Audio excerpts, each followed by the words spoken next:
Hey, Bud Royce here from BRL Guitarworks and CaparisonForum.com. Just finished working on a new guitar here for my good buddy Nick on the forum there. Nick, I know you've been waiting to get a guitar from me for a long time now, and you finally decided to get a really cool one. So, well, here's your guitar. Well, this isn't exactly your guitar. This is just a son. This is Caparison guitars because that's just really cool. But yeah, here it is. So, what we got here is a 2010 TAT Special in the Trans Amber finish. As you can see, it is drop dead gorgeous. This is one of the few I've gotten in here that guys have ordered. Most guys have opted for the Trans Black. I personally think that the Trans Amber is a lot nicer. I'm pretty sure you've done a lot of research on this by now, but if not, here's a little quick rundown on your guitar. Mahogany body, neck through construction, figured maple top. This is actually a very highly figured maple top. Caparison doesn't actually stain the top their guitar tops, unlike PRS and Sur and all the rest of them. So you get a very natural looking in finish. And the nice thing about this finish is that the flame maple has more of that flame kind of action to it, because when you shift angles on the guitar, you'll notice that the flame starts to jump a little bit more, and it gives you a bit more movement. You kind of lose that when you actually start staining the guitars. It's kind of hard to see, but you can actually get some of that flame movement there. I can see it in person. It's maybe on camera it's something else, but hey, it's still a very gorgeous guitar. But yeah, spec wise, you got a PHR in the bridge, SH27 in the neck, Shaler FR2 Floyd, standard 500K pot. This is not a push pull or anything. You have a three-way toggle switch for a bridge, neck, and the special middle position, which can be varied. In position 4 or over here, what you get is actually both humbuckers on in the middle position. In the third position here, you get the two inside coils. So you actually get that coil there, and this inside coil over here. And it gives it a little bit more of a scoops down. You still have a decent amount of output on it though. Position 2, it's actually the bridge pickup split, so it's just that inside coil there, and then all the way down to position 4, you get just the neck coil. And because of where it's positioned at, it actually gives you this very nice acoustic tone. Really good for clean tones actually. So if you ever wanted to use a guitar for cleans, I would actually just leave it over here. Personally, after trying a bunch of Angelus and TAT special models with this setup, my favorite is actually position 3 and 1. Really just for cleans, because really I don't use that middle position for anything else other than cleans. And that's really nice because it's basically the neck pickup split, and that's one of the more useful tones that I found actually. Aside from that, you have the bound ebony fingerboard, nice and shiny. I just polished that up for you with the clock inlays. Unlike the Horus models, the clock inlays actually run down the middle. On the Horus, these two little ones actually get pushed to the side here, and this one you don't have that. More your guitar, headstock. You can see. As promised. I mean, the only reason why you got this one from me, other than the killer service, was actually just to have the premium pack done. With the premium package, what I've done so far, actually it's all done. We did the edge scalping on there. It's kind of hard to see, but there you go. You can probably see it right there where the edge is a little bit scalped in there. It gives it just that extra edge to your playing, so for that extra bit of comfort there. On the standard frets there, it looks normal, but these on the corner, they're actually rounded off.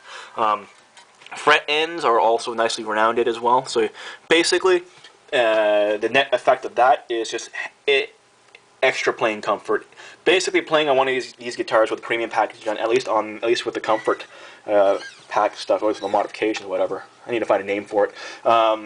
It basically feels, it's a difference between a brand new leather shoe and an old worn-in leather shoe. One you can basically wear, with the old one you can basically wear it and it feels like you've had it for years.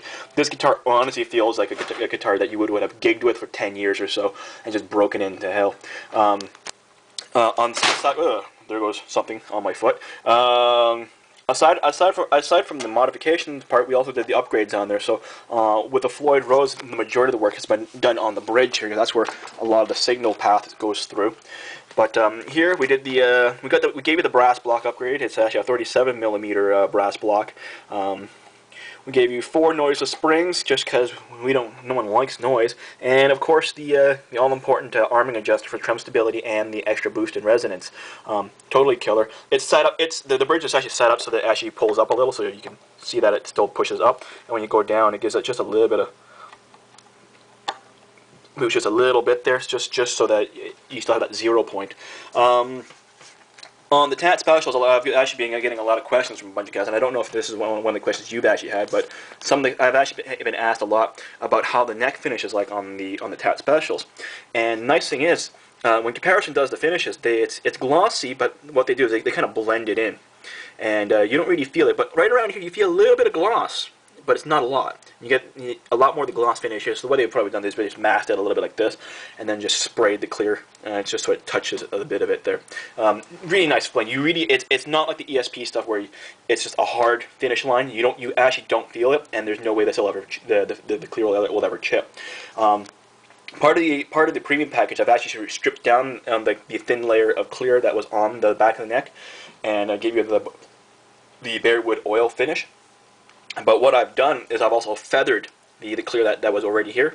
So basically now it basically has this really, really nice transition between the bare wood and the gloss, even more so than stock actually. Just because I mean, when you go from you have some clear to pure to a pure oiled neck, you do kind of there is a bit of a transition. But here it's virtually no transition. You basically don't feel that shift at all, and it's really nice. One thing a lot of guys I don't notice about the TAT Specials is that on the lower cutaway here, there's actually got a bit more of a contour here. What that does is so that when you're actually playing high up, your hand actually can rest against the side there. So it just adds that extra little bit of playing comfort. It's actually very, very minor. Nothing totally huge, but it makes a huge difference in just long-term playing. Nothing else I can really say, but this is one gorgeous guitar. Really, it's honestly one of my favorites. Of all the TAT Specials, I really like this one. Actually, the one the most. Probably the second or third or fourth. I can't remember how many of these have come through my shop, but this is I've actually liked I like the top on this one a whole lot more than the others, and I don't know why. Yeah, it's one totally hot guitar. I'm sure you'll be really happy with it.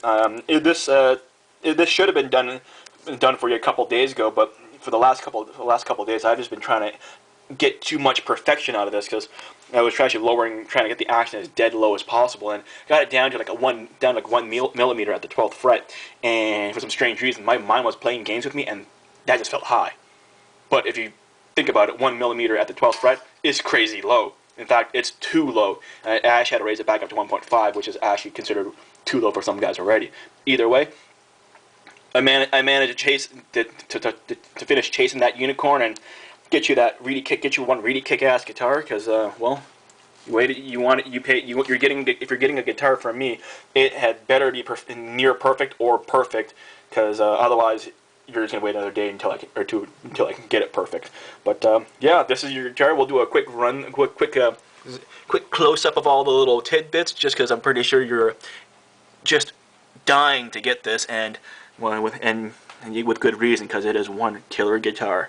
Not much more to say about this. If you have any questions, you can always shoot me an email. You know the email address for info at BRL Guitarworks info at BRLguitars.com. Or you can just give me a call at 416-889-6468. As you can tell, I've been up since 2 a.m. again, and I got a high strung on coffee. But yeah. If anyone else is watching this video and is ever looking for one, just same email. Should have it up in the bubble here somewhere sooner or later. Yeah. Until next time, this is Bud Royce from BRL Guitarworks and CaparisonForum.com, and until next time, bye bye.